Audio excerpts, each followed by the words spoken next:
Hola a todos, sean bienvenidos otra vez a nuestro canal de Histomeds. El día de hoy vamos a hablar sobre tejido sanguíneo, aquel sistema enorme que se encarga del transporte de oxígeno, eliminación de dióxido de carbono, transporte de nutrientes, de hormonas y también de protección a nuestro cuerpo de patógenos externos. Y ahorita vamos a hablar sobre eso, así que sin más dilación, iniciamos con esto. Vamos a iniciar este video con los fundamentos del tejido sanguíneo. El volumen total de la sangre es alrededor de 6 litros y se dice que es alrededor entre un 7 a un 8% del peso corporal. Este tejido sanguíneo está impulsado por el corazón, ya que el corazón es como una bomba de cebado. Ejerce una presión sobre nuestros vasos, sobre nuestras venas, arterias, impulsando el movimiento de este que sea constante, junto con otros mecanismos como el músculos, válvulas que tiene, ayudan a que sea transitorio. El transporte de oxígeno, de dióxido de carbono, de oxígeno de las células que ocupan este oxígeno, llevarlo, y de las otras células que desechan dióxido de carbono, llevarlo hacia los pulmones para que sean eliminados por la exhalación. Y también contribuye al transporte de sustancias nutritivas y hormonas, a una regulación de la homeostasis, que es el equilibrio interno. También funciona como amortiguador. Eso tiene que ver más con el pH para trastornos metabólicos, que aquí no vamos a hablar, pero si quieren en un posible video se los podemos hablar. También en la cascada de coagulación, aquí vamos a hablar por encimita sobre esta cascada, pero también luego podemos hablar. Y la termorregulación. Esta puede estar dada por una vasodilatación, una vasoconstricción. Y también la última se refiere al transporte de células y el sistema inmune. Como la imagen que alcanzamos a ver aquí, alcanzamos a ver los eritrocitos y el corazón y algunos grandes vasos que alcanzamos a ver. Todo eso impulsado por el corazón. Dentro de la sangre hay células, glóbulos rojos, glóbulos blancos y plaquetas. Ahorita vamos a hablar más sobre eso. En la parte pasada ya hablamos sobre las células que tiene la sangre. En este caso son los eritrocitos, son los glóbulos rojos, los leucocitos son los glóbulos blancos, los trombocitos son las plaquetas. Aquí esta es una imagen de un frote sanguíneo que se utiliza con la tinción de Heimsay-Wright. Alcanzamos a ver todo, los tres componentes. Alcanzamos a ver aquí los eritrocitos, que son estos pequeños discos. Ahorita vamos a ver qué forma tienen. Rojos, aquí pueden tener un núcleo pálido o no pálido. Este puede ser una hipocromía, asociado un poquito más a la anemia, pero eso es una correlación clínica. Y aquí alcanzamos a ver los leucocitos. Hay muchos tipos de leucocitos. Ahorita vamos a ir desarrollando uno y uno. Y las plaquetas, aquí son esos pequeños fragmentos que alcanzamos a ver aquí, que son pequeños fragmentos citoplasmáticos muy pequeños, sin núcleo, con un color entre basófilo. Vamos primero explicando esta imagen. Este es un microtubo que se utiliza más que nada para muestras sanguíneas, que se van a sacar tres cosas. Se van a buscar el plasma, la capa tromboleucocítica y el hematocrito. Estas tres son muy fundamentales y vamos a hablar cada una de estas. Por ejemplo, el plasma es aquel líquido de extracelular que le brinda una fluidez a la sangre, siendo entre un 45 a un 55% de este. En la imagen es aquel amarillo que alcanzamos a ver, literal es un poquito más o justo la mitad. En cambio, el hematocrito son eritrocitos que quedan compactados o quedan sedimentados, porque al hacer esto obtenemos la muestra sanguínea, todo viene revuelto, el túbulo rojo, ¿verdad?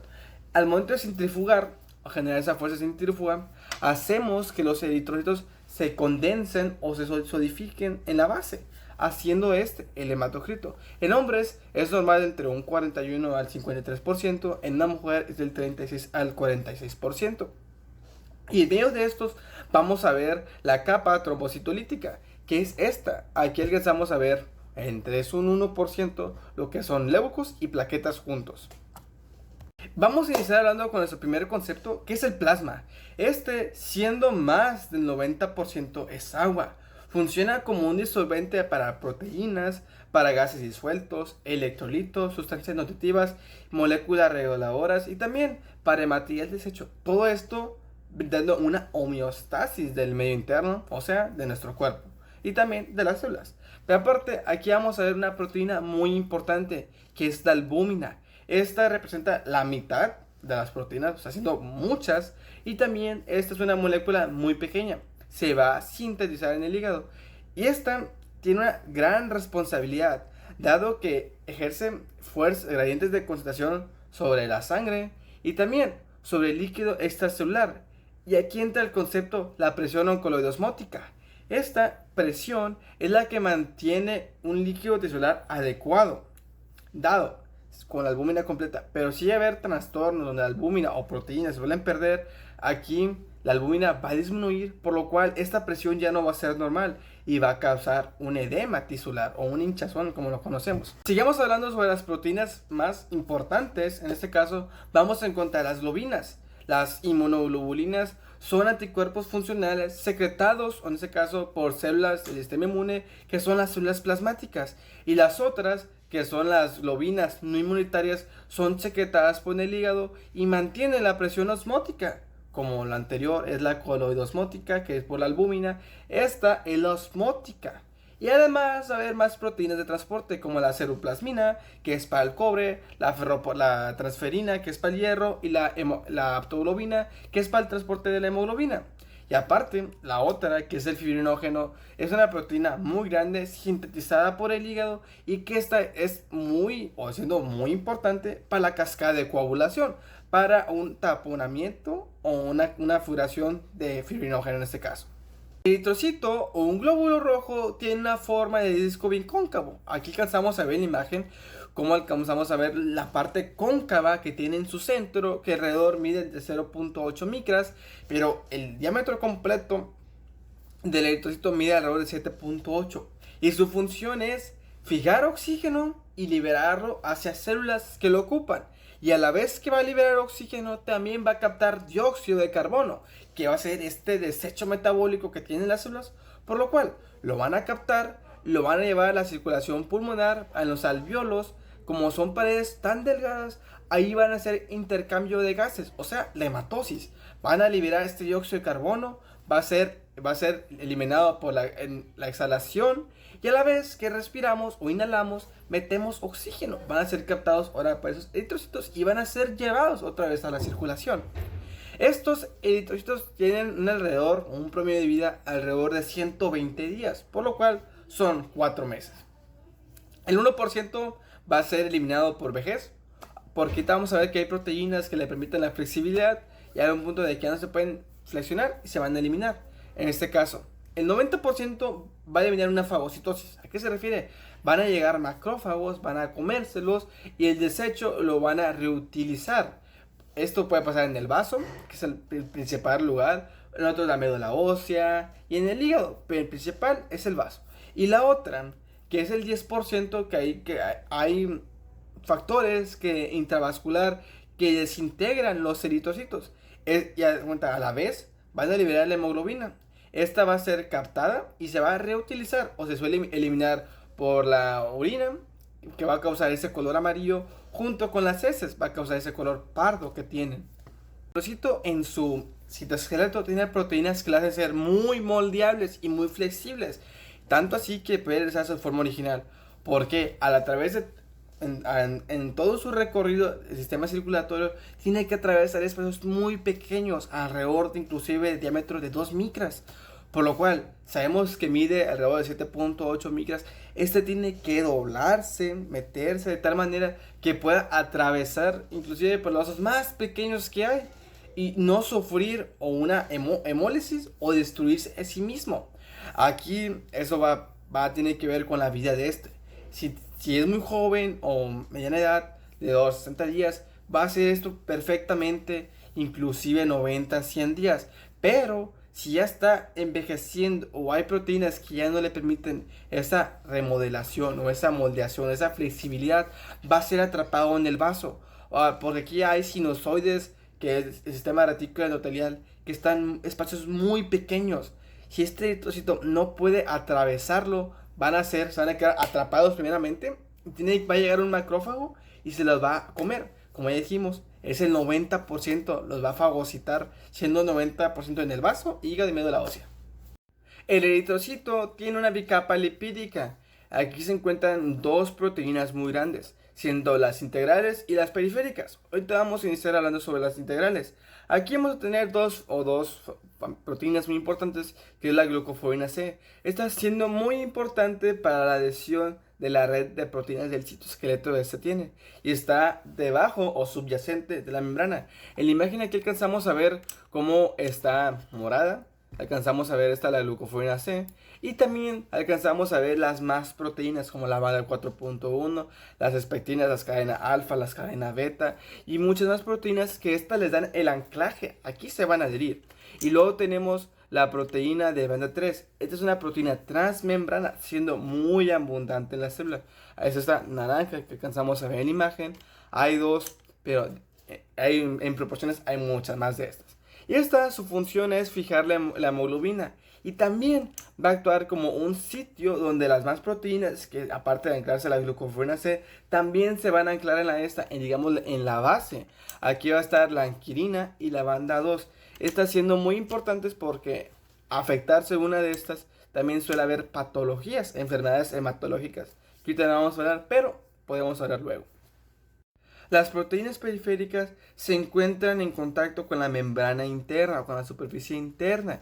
Y aquí vamos a ver que el componente principal de estas proteínas es la espectrina alfa y la espectrina beta. Estas dos van a formar cadenas muy flexibles y a la vez muy largas, pero van a estar ancladas a estas proteínas periféricas. Aquí vamos a ver el complejo de banda 4.1, que en la imagen aquí alcanzamos a ver cómo están un montón, por así decirlo, un montón de proteínas adheridas a este complejo, siendo la tropomodulina, la tropomiosina, la actina, la ductina y la demantina. Y este complejo va a estar anclado a la glucoforina C. Ese es un complejo. Y ahora, la otra parte donde también están ancladas la espectrina es el complejo de anquirina. Aquí, este complejo dijimos que está debajo de la proteína o de la banda 4.3. Aquí va a contener la anquirina, la proteína de 4.2, que es la bolita amarilla. Y estos van a estar interactuando o funcionando con la banda 3 también. La hemoglobina es una proteína que se encuentra en el eritrocito. Esta va a captar el oxígeno y va a liberarlo, y a la vez que libera oxígeno también va a captar dióxido de carbono y lo va a liberar en los pulmones. Eso ya lo explicamos, ¿ok? Pero ahora, ¿de qué está compuesto la hemoglobina? Ok, la hemoglobina está compuesta de 4 cadenas polipeptídicas. Suele ser alfa, beta, delta y gamma. Pero esta también tiene que tener un grupo hemo, que es así se va a componer la cadena polipeptídica. Aquí a la protoporfirina 9 se le tiene que agregar el grupo hemo. Y a partir de ahí se le va a agregar unos polipéptidos para formar la cadena polipeptídica. Y ahora sí, ya vamos a tener nuestra cadena alfa o beta, o delta o gamma, cualquiera de esas. Este es un proceso mucho más largo, que se ve más en bioquímica. Pero bueno, esta hemoglobina suele iniciar desde la etapa fetal y suele continuar hasta postnatal. Por ejemplo, nosotros somos adultos.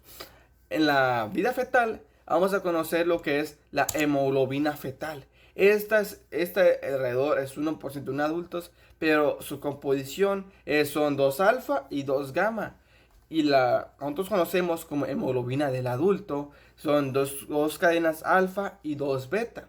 Y suele haber otra que es la hemoglobina A2, que es entre 1.5 a un 3%, está compuesta entre 2 cadenas beta y 2 delta. Vamos a explicar la imagen, se va a entender todo.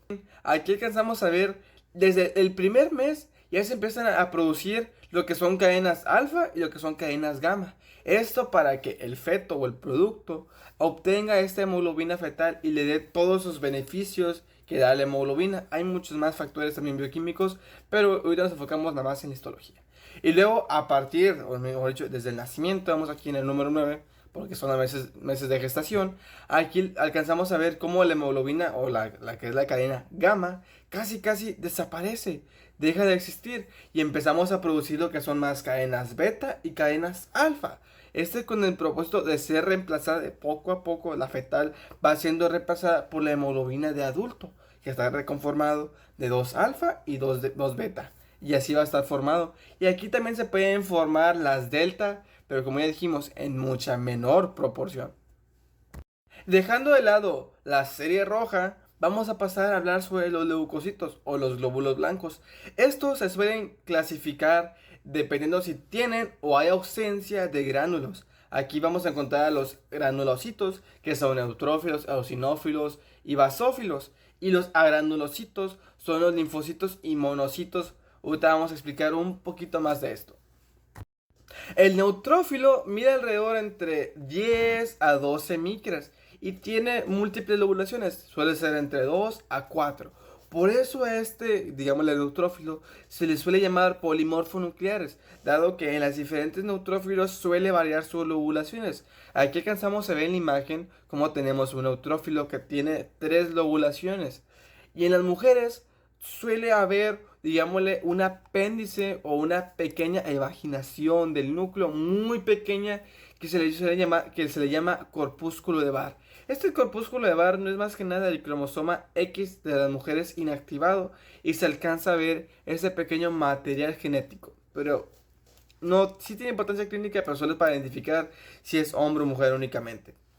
Pero ahora sí, lo importante de esto, del neutrófilo, es que contiene 3 tipos de gránulos principales. Aquí tenemos los gránulos principales, que son azurófilos, que son más grandes de los normales, pero suelen ser mucho menor en cantidad. Estos gránulos azurófilos son lisosomas. Contienen meloperoxidasas que lo ayudan a la formación de hipoclorito y de cloraminas. Estos dos son bactericidas muy potentes, además de contener hidrolasas ácidas y defensinas y catequisinas. Todo esto para atacar a los agentes externos. Y aparte tiene gránulos específicos que son mucho más pequeños que los azurófilos, pero la diferencia de estos es que al ser más pequeños pueden ser mucho más abundantes. Estos contienen enzimas como colagenasa, gelatinasa y fosfolipasa, lo que es para degradar a los agentes externos. Además, contienen activadores del complemento y polipéptidos microbianos. El activador del complemento es que va a llamar a más células y va a ser ayudado para fagocitar o destruir aquel agente externo. Y aquí los últimos gránulos o los terciarios contienen fosfatasa y mieloproteinasas, que son también para lo mismo. Los neutrófilos tienen la capacidad de migración, ya sea desde el tejido sanguíneo, tejido linfático, para llegar al sitio de lesión. Este puede ser muy variado, pero supongamos que estamos en tejido sanguíneo para llegar al tejido conjuntivo. Por los vasos que tiene el tejido conjuntivo, por ahí va a llegar. Pero aparte de hacer eso, tiene que hacer algo que se llama diapiresis. Aquí es un proceso que alcanzamos a ver en imagen que es algo largo que tiene que darse tanto del neutrófilo como del endotelio, que las selectinas integrinas que tenga este. Vamos a ver primero que va a haber una marginación. Se van a ir los neutrófilos hacia las paredes de los vasos sanguíneos junto al endotelio. Va a haber un rodamiento. Estos se van a ir desplazando, van a ir rotando. Y aquí por medio de las selectinas integrinas, más que nada se van a ir anclando poco a poco. Una vez ya anclado, van a hacer la diapesis, como aquí cansamos de ver en imagen. Empiezan a meterse entre las paredes, entre las uniones del endotelio, que ya sabemos cuáles son. Se empiezan a meter. Y ahora sí, salen y ahora sí por quimiotaxis, que es por medio de las interleucinas, factores, se van a ser llamados y ahora sí, van a llegar al sitio de lesión. Y aquí ellos en el sitio de lesión tienen la obligación de reconocer sustancias externas y van a hacer y lo van a eliminar por medio de la fagocitosis.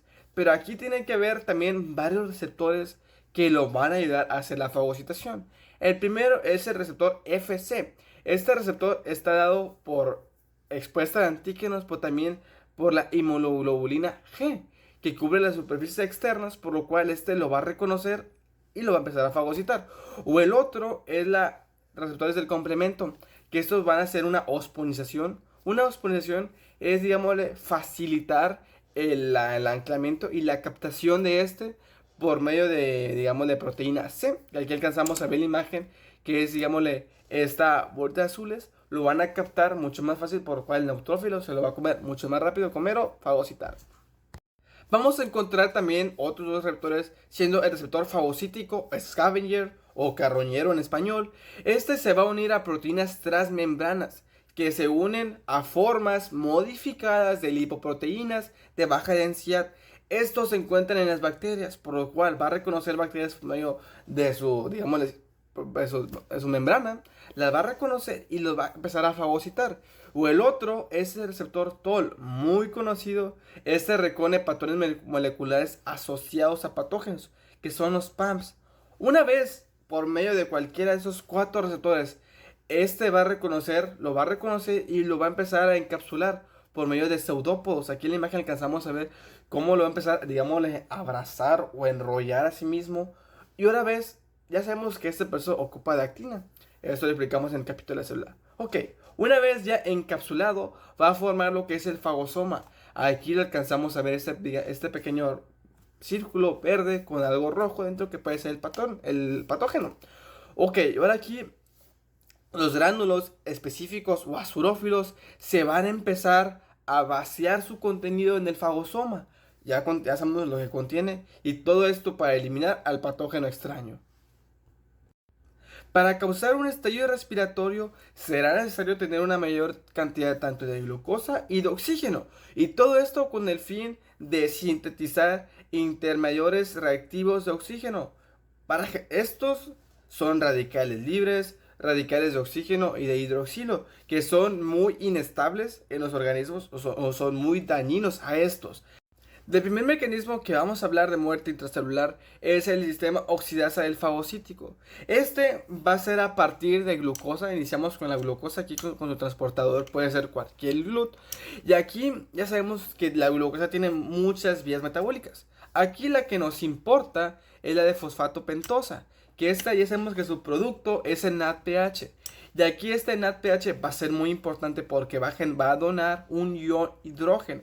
Aquí estamos a ver cómo está el NADPH y por medio de la NADP oxidasa también va a donar este ion hidrógeno pero a los oxígenos. Pero aquí tiene dos formas, se puede ir ya sea para el oxígeno o también puede entrar directamente al fagosoma por medio de una bomba de protones. Aquí va a haber un intercambio, por lo cual el hidrógeno va a entrar y se va a quedar en el fagosoma. Y ahora sí, aquí entra en juego el oxígeno. El oxígeno va a ser muy importante porque, como ya dijimos, el NADPH oxidasa va a donar varios hidrógenos a los oxígenos, convirtiéndolo en aniones superóxido. Aquí lo alcanzamos a ver como O2 menos, que son aniones superóxidos. Pero aquí veíamos que tiene dos vías. Se puede hacer peróxido de hidrógeno aquí alcanzamos a ver la imagen que son varias moléculas H2O, dos moléculas de hidrógeno, dos oxígenos y van a formar el peróxido de hidrógeno, muy bactericida. O la otra forma que tiene por la peróxido dismutasa, lo que va a hacer que estos aniones superóxido se van a hacer aniones singletes. Van a ser oxígenos singletes, perdón. Estos dos, el oxígeno singlete y el peróxido de hidrógeno, son muy bactericidas y esta va a ser de la forma de que cause una muerte intracelular. La segunda muerte va a ser la destrucción dependiente de oxígeno. Esta va a entrar en juego algo que son los gránulos azurófilos o los gránulos específicos que tienen estos. Ahora sí, estos, recordemos que en su interior tiene mieloperoxidasas. Estas mieloperoxidasas van a ser muy importantes porque al momento de entrar al fagosoma, como alcanzamos a ver, entra en el fagosoma y ahora sí, dentro de este ya va a haber peróxido de hidrógeno y con los oxígenos singlete, que son muy bactericidas, ¿verdad? Pero ahora estos van a formar lo que es ácido hipocloroso. Este es aún 1000 veces más potente que el peróxido de hidrógeno. Y aquí también puede formar lo que es hipoclorito. O sea, aquí va a formar lo que es el hipoclorito y se le va a eliminar el ion hidrógeno. Es un enlace reversible, así que puede formarse ese o formar ácido hipocloroso. Estos dos van a ser los bactericidas más potentes para eliminar cuerpos extraños. Ahora pasemos con el eosinófilo. Este siendo parecido el tamaño alrededor del neutrófilo, pero su núcleo es bilobulado. Y aquí esta tiene interacciones con anticuerpos, ya sea de monoglobulina G y monoglobulina A. Este suele estar muy relacionado a reacciones alérgicas, parasitarias y también inflamaciones crónicas. Este, a la vez, también tiene gránulos azurófilos, o sea, principales, que son igual lisosomas, pero la diferencia es que esta tiene hidrolasas ácidas. Por eso ese color acidófilo o eosinófilo que le da su nombre. Tiene enzimas hidrolíticas que le ayudan a la destrucción de parásitos y la hidrólisis de anticuerpos, ya sea de hemoglobina A o G, ¿verdad?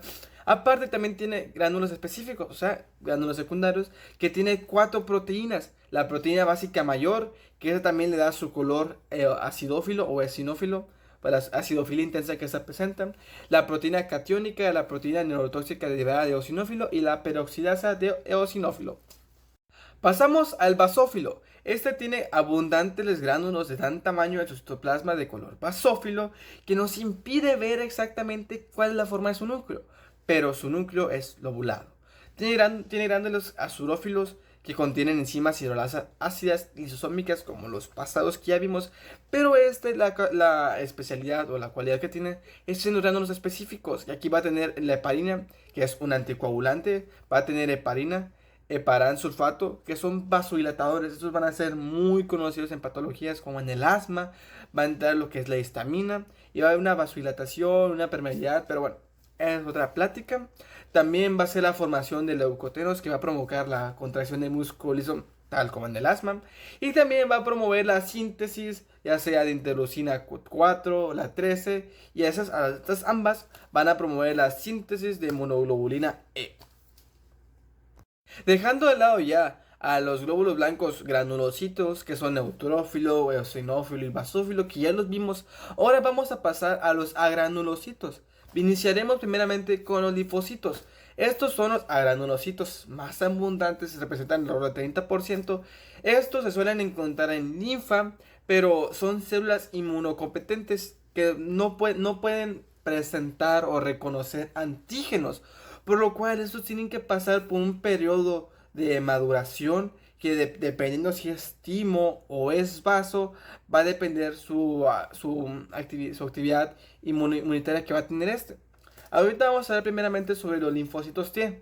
Los T tienen una vida prolongada, participan en la inmunidad dada por células que se caracteriza por tener receptores que se puede clasificar de presencia o ausencia de los CD4. Puede ser CD4, pero aquí va a tener un mayor complejo de compatibilidad 2. Y los CD8 o los citotóxicos van a tener un complejo mayor de compatibilidad tipo 1, que esto va a ser la diferencia entre ambos. Pasemos ahora con el linfocito B. Este tiene una vida variable, participa en la producción de anticuerpos y también expresa inmunoglobulina G y D. Esta por medio de su complejo mayor de su compatibilidad tipo 2. Y ahora pasemos a los linfocitos NK o los natural killer. Estas destruyen células infectadas por virus y algunos tipos de células tumorales. De hecho, estos estudios, o esto mejor dicho, estos linfocitos están estudiados o están estudiando mucho en la actualidad porque está demostrado que tiene la capacidad de destruir células tumorales y se está utilizando como terapias de estos. Pasemos ahora a los monocitos. Estos son los leucocitos más grandes, viendo alrededor de 18 micras de diámetro. Estos van a generarse en la médula ósea, pero van a viajar. Se van a mantener en el tejido, en el sistema circulatorio 3 días alrededor. Pero luego este suele hacer un viaje a más órganos o tejidos y aquí va a madurar y se va a convertir en un macrófago. Si es tejido conjuntivo o un histiocito, que es un macrófago de tejido conjuntivo. Pero también sabemos que este monocito puede viajar al sistema nervioso central, se puede hacer parte de la microglía, en el hígado, célula de Kupffer, en el hueso, el osteoclasto y así muchas más formas que tiene este de viajar. Ya dejando de lado los glóbulos blancos, pasemos a hablar ahora sobre los trombocitos o las plaquetas. Estas son pequeños fragmentos citoplasmáticos anucleados delimitados por una membrana que derivan del megacariocito. Tienen una vida promedio de alrededor entre 10 días, de 7 a 10 días, y aquí se pueden haber 4 zonas. La periférica, que se refiere a toda la membrana que lo cubre. La estructural, aquí se refiere a los filamentos de actina que le dan parte de la estructura y la rigidez de esta. La parte orgánulo, ya sea de gránulos de histamina, hay muchos más gránulos, y aparte la zona membranosa. Pero mejor enfoquémonos más a la morfología de estos. Aquí en el frotis histológico alcanzamos a ver los pequeños puntos. Ya sabemos identificado un frotis, ya sabemos que los rojos son los eritrocitos. Y aquí alcanzamos a ver un neutrófilo. Esos pequeños puntos que sobresalen son las plaquetas, son fragmentos de este. Ya sabiendo la morfología de la plaqueta, pero ahora, ¿cuál es su función de esta? Es muy importante para el parar hemorragias, o sea, la hemostasia, detener una hemorragia. Durante cualquier traumatismo o corte, va a haber una ruptura de un vaso. Y aquí va a entrar la cascada de coagulación con todos sus factores. Aquí vamos a hablar más que nada sobre la vía intrínseca, cuando la sangre entra en contacto con el tejido conjuntivo o con tejido de fibrina que quede expuesto. Aquí va a entrar eso. Va a promover la segregación plaquetaria por medio de la desgranulación, ya sea de serotonina, y que es lo que va a causar una granulación, que más plaquetas se van a pegar, como en la imagen de arriba. Plaquetas se empiezan a adherir una y otra y otra y otra y otra en la rotura del vaso. Van a formar un tapón hemostático primario. Y aquí va a entrar el ATP, que son receptores también de las plaquetas que ayudan a la segregación de esta. Y también el tromboxano A2, siendo muy importante para transformar la trombina, que este va a ser un factor de coagulación en la cascada. Muy bien. Ahora ya quedó el primer tapón, pero es un tapón algo laxo, algo débil. Y ahora aquí va a entrar la formación del fibrinógeno en fibrina. Y esta va a ser una red laxa que va a atrapar los eritrocitos que estén circundantes, que estén pasando por ahí, los va a atrapar, como en la imagen de abajo, los va a atrapar y va a formar una red más fuerte o más firme sobre el vaso o sobre el taponamiento primario, para que estos queden atrapados, sea más resistente, y a lo largo de los días se vaya reparando poco a poco esta, digamos, esta ruptura del vaso. Luego va a llegar lo que es va a ser lisado por la plasmina, va a ser plasminógeno, plasmina. Ahora sí, esta red de fibrinógeno va a ser degradada y no va a quedar el vaso como nuevo. Va a quedar reparado y todo vuelve a lo mismo. Se repite, y cuando llegase a haber otra lesión, se vuelve a repetir este proceso. Es un proceso mucho más largo que en fisiología se suele explicar mucho mejor. La hematopoiesis se encarga de mantener una concentración adecuada y constante de todo lo que ya hablamos, tanto de eritrocitos, glóbulos blancos y plaquetas. En el adulto sucede en la médula ósea, obviamente la médula ósea roja. Pero aquí hay una excepción: los linfocitos no maduran en la médula ósea. Se crean aquí, o se replican, mejor dicho, pero o mejor, maduran en tejido linfático, ya sea en el vaso, ya sea en el timo. Hay una serie de autorregulación, de antígeno, de tolerancia. Eso ya lo hablaremos después. Pero, ¿desde qué semana inicia esto? La hematopoiesis inicia desde la tercera semana de gestación en el saco vitelino, o sea, en la vida fetal. Aquí alcanzamos a ver la imagen, hablando alrededor casi un trimestre. Al inicio al finalizar el tercer trimestre, entra la segunda etapa o la fase hepática. Aquí el hígado fetal se encarga de la hematopoiesis. Pero ya al acabar o iniciar la tercera etapa, ya la médula ósea del feto o del producto ya va a estar funcionando. Por lo cual aquí se encarga, o ante todo el proceso, como vemos cómo sube el alza hasta su máximo, va a ser por la médula ósea. Aquí la médula ósea se va a encontrar en huesos largos, huesos planos. En el niño, o si en el niño alrededor de los 10 años, menor de 10 años, va a estar en la tibia, en el fémur. Va a ser los sitios más activos donde va a estar la médula ósea roja reproduciendo o haciendo la hematopoiesis. Pero luego va a ser reemplazado por huesos planos, ya sea por costillas, por esternón, por vértebras, por el coxal, siendo puntos muy importantes porque en estos huesos planos es en el esternón o en el coxal donde se suele sacar el aspirado de médula ósea. Todas las células de la sangre derivan de la célula madre hematopoyética.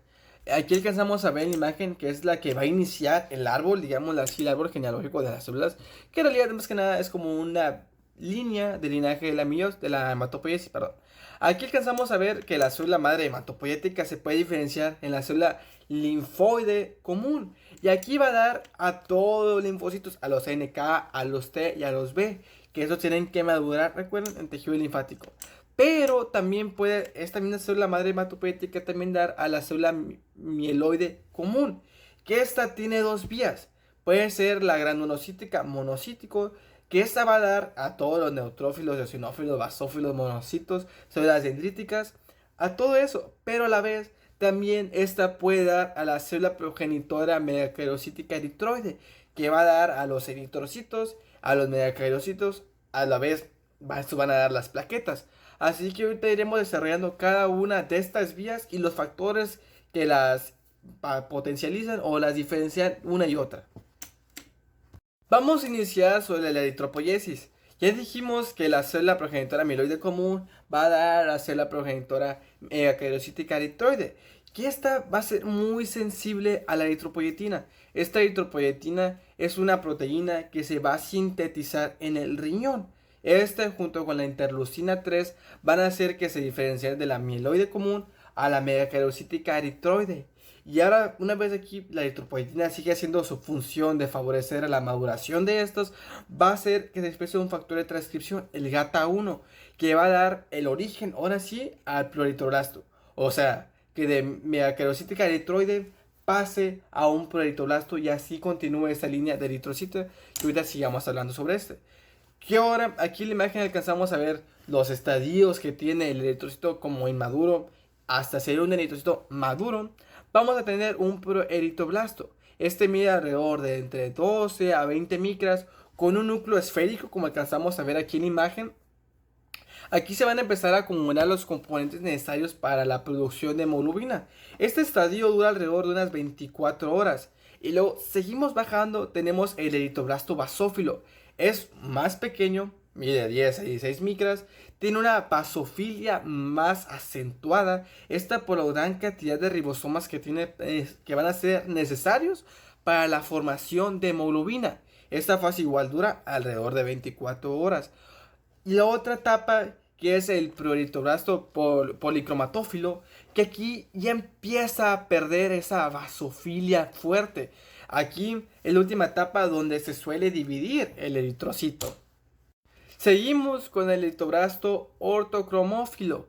Este tiene un núcleo muy pequeño que es muy compacto, que está hipercromático. Esta fase dura alrededor de 48 horas. Después de eso, el núcleo es expulsado. Alcanzamos a ver que ya pierde el núcleo. Es este proceso donde el eritrocito pierde el núcleo y ya deja de ser anucleado.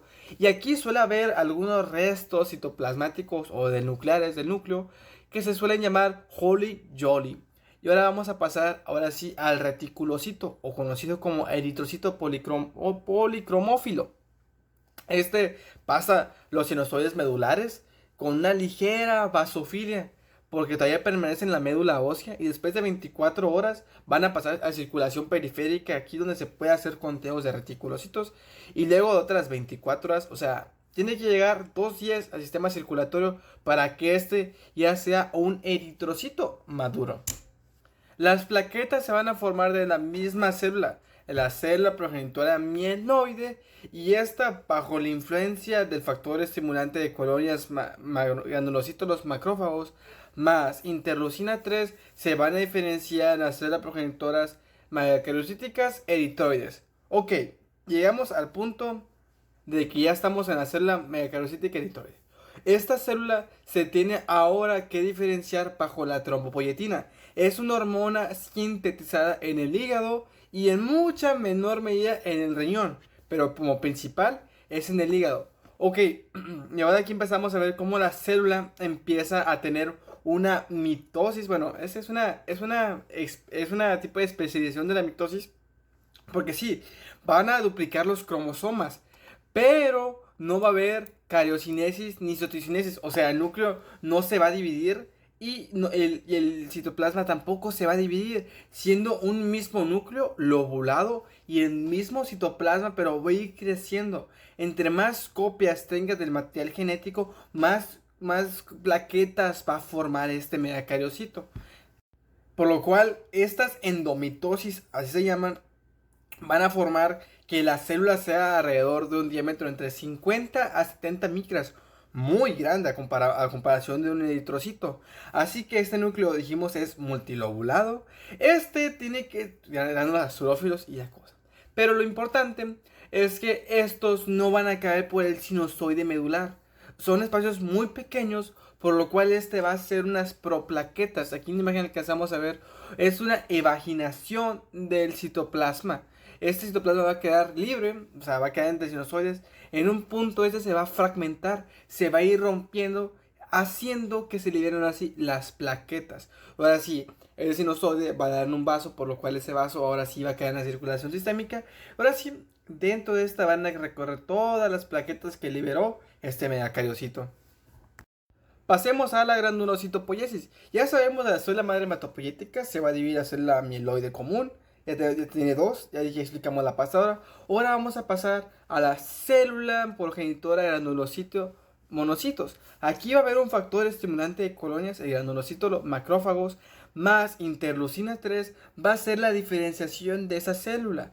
Ahora, esa célula tiene que pasar por estadios para llegar a las células maduras. Vamos a iniciar por el mieloblasto. Este mieloblasto mide alrededor de entre 14 a 20 micras y tiene un núcleo esferoide y se dice que tiene alrededor de 3 a 5 nucleolos. Pasando al promieloblasto, este es un núcleo esferoide cubriendo los azurófilos, o sea, los primarios, y este aún no se puede diferenciar si va a ser un neutrófilo, un eosinófilo y un basófilo. Y ahora pasamos al mielocito. Su núcleo se vuelve muy heterocromático y todos adquieren una escotadura durante estas divisiones. Y aquí va a pasar un paréntesis, por ejemplo, aquí lo posterior a esto ya va a madurar lo que es un eosinófilo y un basófilo. Pero el neutrófilo alcanzamos a ver en la imagen de que todavía no termina de madurar. Tiene que pasar por un proceso que se le llama neutrófilo en banda o callado. En este caso aquí la hendidura va a ser muy prominente, va a parecer como si fuese una banda. El núcleo va a estar unido con sus lobulaciones. Posteriormente a la maduración de esa hendidura va a ir perdiéndose y va a generar más lobulaciones, como ya sabemos. Ya para acabar el video, vamos a hablar sobre la linfopoiesis. Es la maduración o la generación de más linfocitos. Recordemos que va a generarse en la médula ósea, pero tiene que madurar.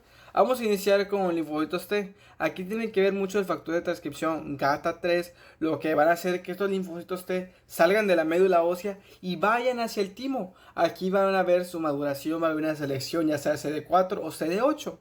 Ahora sí, pasamos a linfocitos B. Aquí va a estar el factor de transcripción PAX5, lo que va a hacer que se desarrollen en órganos equivalentes a la bolsa de Fabricio. Esta B que tiene los linfocitos B es referencia a la bolsa de Fabricio. Esta en el humano va a ser en el vaso, en la médula ósea y tejido linfoide secundario, ya sea puede ser en ganglios y muchas más zonas como tejido linfoide asociado a mucosas, también puede ser ahí. Y ahora los últimos van a ser los linfocitos natural killer. Estos se diferencian bajo la influencia de interleucinas 2, 2 y 15. Bueno, ya sería todo por el video de hoy. Espero que esta información les ayude ahorita para pasarse materia de histología y también que en un futuro aprendan mucha más sobre la hematología de todo esto.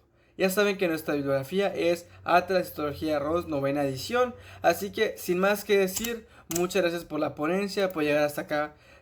Me ayudaría mucho si lo comparten con sus compañeros, con colegas que igual estén llevando la materia de histología, que les gustaría aprender un poquito más sobre esto. Así que les pueden compartir el video, dar like, me gusta y compartir. Sería muchísimo apoyo a este canal. Así que, vamos hasta la otra.